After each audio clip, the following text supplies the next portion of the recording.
ಬಿಹಾರದಲ್ಲಿ ಬೇರೆ ಪಕ್ಷಗಳ ಅಭ್ಯರ್ಥಿಗಳಿಗೆ ಬೆದರಿಕೆ ಹಾಕ್ತಾ ಇದೆಯಾ ಬಿಜೆಪಿ ಅನ್ನೋದೊಂದು ಪ್ರಶ್ನೆ. ಜನಸೂರಜ್ ಪಕ್ಷದ 3 ಅಭ್ಯರ್ಥಿಗಳು ಹಠಾತ್ ಕಣದಿಂದ ಹಿಂದಕ್ಕೆ ಸರಿದಿದ್ದಾರೆ. ಇದಕ್ಕೆಲ್ಲ ಕಾರಣ ಬಿಜೆಪಿ ಅಂತ ಪಕ್ಷದ ವರಿಷ್ಠ ಪ್ರಶಾಂತ್ ಕಿಶೋರ್ ಆರೋಪಿಸ್ತಾ ಇದ್ದಾರೆ. ಬಿಜೆಪಿಯ ಒತ್ತಡದಿಂದ ನಮ್ಮ ಅಭ್ಯರ್ಥಿಗಳು ನಾಮಪತ್ರ ಹಿಂಪಡೆದಿದ್ದಾರೆ. ಸೋಲುವ ಭಯದಿಂದ ಎದುರಾಳಿಗಳಿಗೆ ಬಿಜೆಪಿ ಬೆದರಿಕೆ ಹಾಕ್ತಾ ಇದೆ. ಬಿಹಾರದಲ್ಲಿ ಪ್ರಜಾಪ್ರಭುತ್ವವನ್ನು ಕೊಲೆ ಮಾಡಲಾಗ್ತಾ ಇದೆ. ಈವರೆಗೆ ದೇಶದಲ್ಲಿ ಇಂತಹ ಘಟನೆಗಳು ನಡೆದಂತ ಉದಾಹರಣೆಗಳೇ ಇಲ್ಲ.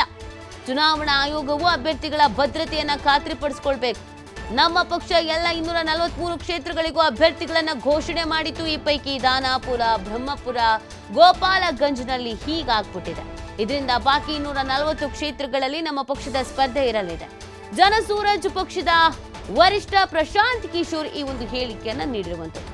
ಈ ಬಿಜೆಪಿಯವರು ಹೆದರಿಸುವಂತ ಕೆಲಸವನ್ನ ಮಾಡ್ತಾ ಇದ್ದಾರೆ, ಬ್ಲಾಕ್ ಮೇಲ್ ಮಾಡುವಂತ ಕೆಲಸವನ್ನ ಮಾಡ್ತಾ ಇದ್ದಾರೆ. ಈ ಕಾರಣಕ್ಕಾಗಿ ನಮ್ಮ ಅಭ್ಯರ್ಥಿಗಳು ಹಿಂದೆ ಸರಿತಾ ಇದ್ದಾರೆ. ಈ ಅಭ್ಯರ್ಥಿಗಳ ಭದ್ರತೆಯನ್ನ ಖಾತ್ರಿಪಡಿಸ್ಕೊಳ್ಬೇಕಾಗತ್ತೆ ಅನ್ನುವಂಥ ವಿಚಾರವನ್ನ ಹೇಳ್ತಾ ಇದ್ದಾರೆ.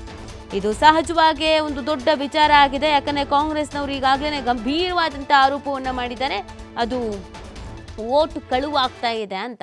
ಅದರ ನಡುವೆ ಈ ಒಂದು ಆರೋಪವೂ ಕೂಡ ಇದೀಗ ಬಿಜೆಪಿ ಮೇಲೆ ಕೇಳಿ ಬರ್ತಾ ಇದೆ.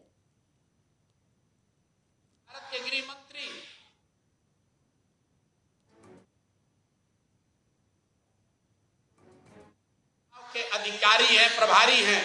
देखिए आप लोग, आचार संहिता की बात होती है, वोटरों को डराने खरीदने पर आचार संहिता लागू है, लेकिन सामने का जो उम्मीदवार है उसको भारत के गृह मंत्री अपने साथ खड़ा किए हुए हैं, पूरे दिन बैठाए हुए हैं ताकि वो नामांकन भी ना कर सके।